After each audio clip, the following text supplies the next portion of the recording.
How's it going, everyone? This is Guide to Everything. In today's video, I'll show you on how you can change the bed type in the Anycubic Slicer.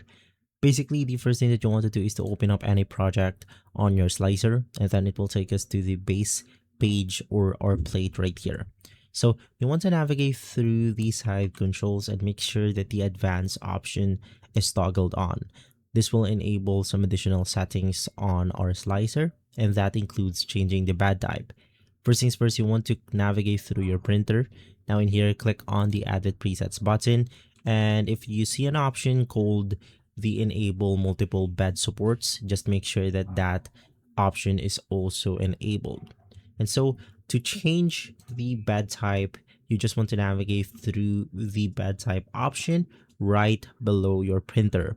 From here, we have different presets to choose from, which is the textured PEI plate, smooth plate, and cool plate. So if you want to change this into something like cool plate, you can just click on it, and from there, you're good to go. If this video has been helpful, leave a like, subscribe, and follow Guide to Everything for more videos like this. Thanks for watching.